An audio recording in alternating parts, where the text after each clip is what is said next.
I was offered 5 grand for a video, but this was when I was like 19. I was like, double it, and I'll walk outside and I'll give it to a homeless person. And they're like, no, you won't. And I was like, double it. And I was like pacing around my neighborhood for 3 hours convincing this guy, like on the phone, just double the money. I promise the video will go viral and I'll give it to homeless person. I was like, $10,000 just looks better in a title. It'll get more views. I promise your app will do better. A lot of times people, oh boy, it's like they think their videos are better than they are, honestly.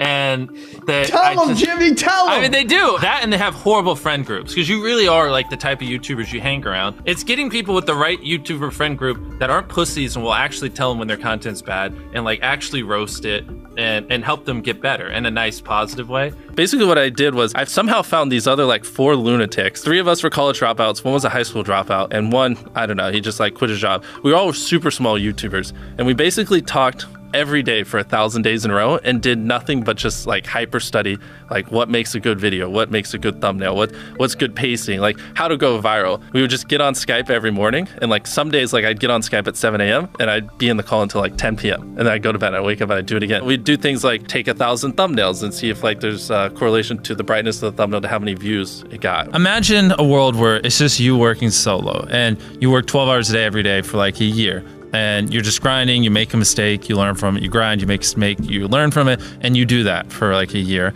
And then imagine a different world where you have 4 friends who are also equally grinding in something similar. Friend number 1 makes a mistake on Friday, he teaches the other 4 people. Friend number 2 makes a mistake the next week, teaches everyone. And then like you're all learning from each other's mistakes. You're all constantly studying 24/7 and downloading each other. Like after a year, you're like 2 years ahead of the guy who was just solo. Do you frequently go that far out of your way to capture the thumbnail? Yeah, I mean, of course, everyone should. If people don't click, they don't watch. So you want to give them something to click. Something a lot of people forget is like unsuggested on phones, thumbnails are really fucking small. So like people are editing thumbnails full blown on their computer, and when you shrink it down, you can't see. We try to all around be above the rest. Anyone can clickbait, but do you actually like deliver on it? We say we put 100 million Orbeez in the backyard, we put 100 million Orbeez in the backyard. Your title and thumbnail set expectations. Like what you're saying is like, I like bananas. And what you need is, bananas are the best goddamn food on the planet. Like that's the type of opinion you need. Like you need something like,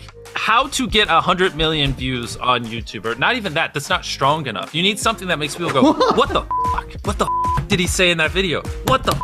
I need to know. At the very beginning of the video, to minimize drop-off, you want to assure them that those expectations are being met. If you're putting 1 million Orbeez in a pool, don't start the video with you shopping for, you know, your mom's birthday present. At the beginning of the video, just say, this is 100 million Orbeez. We're gonna fill this pool and this entire backyard with them. Match the expectations, and then you want to exceed them. So you want to assure people that what they clicked on is what they're getting, and then blow their mind and be like, but you're also getting even more. Anytime you say the word algorithm, just replace it with audience. The algorithm didn't like that video? No, the audience didn't like that video. If I wasn't retaining a viewer, just would it make sense for you to promote it? Why would you promote a 10-minute video that people watch on average a minute and a half? I mean, every video, even the stupid ones, I learned something, you know, and that's something I try to make a very big point of, is like, no matter how bad we mess up, like we sometimes have videos that have horrible retention. It's just like, as long as you learn from it, it's not the end of the world. Every YouTuber says it. It's like, no one will ever be able to replicate my style. I gotta edit it. But newsflash, someone can. It's actually not as difficult as you think. It was good that I got a really strong foundation on how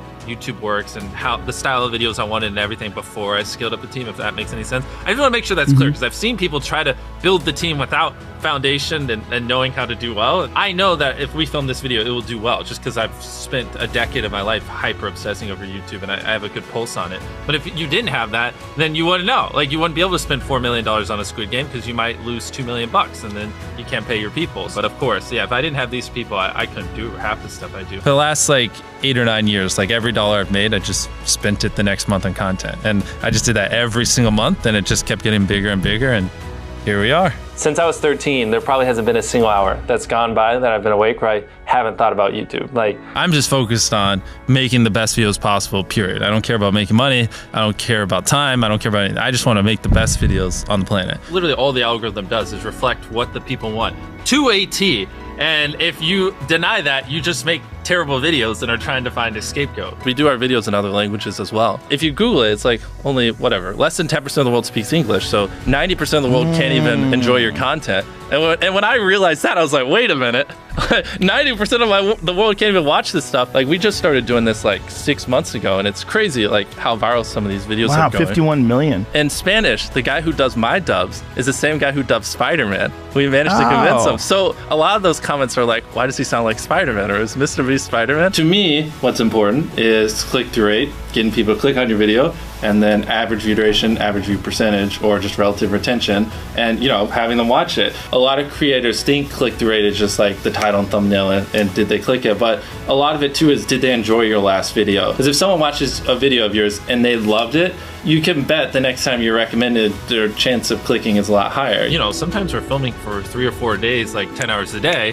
30, 40 hours of filming plus months of setup, whereas most creators probably film for a couple hours and set up for a day. Outside of just filming, we brainstorm video ideas, relentlessly, hours every day. By always doing all those things, it just distinctively sets it so far apart that it's basically, in my head, it's like, why would you not watch it? Viewers aren't stupid. They can tell when you half ASS, I don't know if I'm allowed to curse, a video, or if you really put in effort. And if they can tell you're putting in a lot of effort, they're gonna be more likely to click on future videos. And that snowballs. And because once you build that trust, they get to a point where it doesn't matter what you upload. They just know it's high effort and they just know it's great. And they're just conditioned just to watch because you have a good track record. And so with filming, it's just like trying to make sure we're doing everything we can, no matter how expensive it is, no matter how much time it takes, to make the best video possible. A lot of people, if they gave away 100 grand, they would make a huge deal about it. But sometimes we're just like, yeah, here's 100 grand. Thanks for watching, bye. Doing it that way makes it more fun and just more interesting. So I like to keep a little bit of it mysterious because I think that's what people enjoy. A lot of people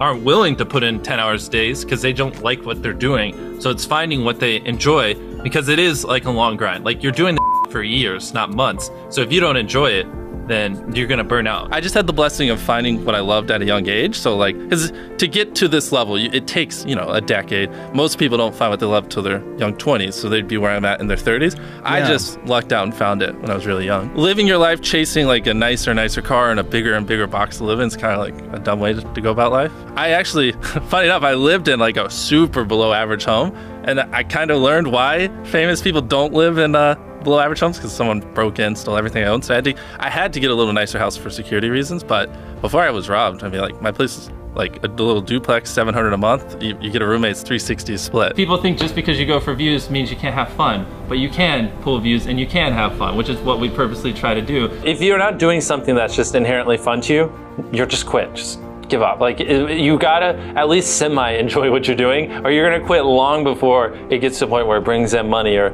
whatever else could be driving you. So find what you love, and then I would just hyper obsess. Make sure no one doing what you're doing is doing it better. Make sure the videos are as good as possible. You can be motivated by more than one thing. I'm motivated because I want to support my mom and my family. I'm motivated because I want to employ my friends and help them. I'm motivated because I want to help other people. I'm motivated because I want to be a YouTuber.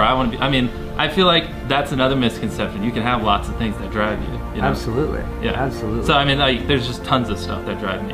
And everything drives me to wanting to be a YouTuber, so I kind of obsess over it. For the people that are willing to be coachable, I would say just education. There is a lot of misinformation out there that people live and breathe by, the weirdest stuff. I gotta upload at midnight on Wednesdays or my videos don't do well. It's just dumb stuff like that they don't realize how badly they're handicapping themselves. Some minor tips I could give is if somehow you could have a payoff at the end, then more people are gonna watch the end just to see what happened. Whichever one of these 456 people survives the longest wins 456 grand.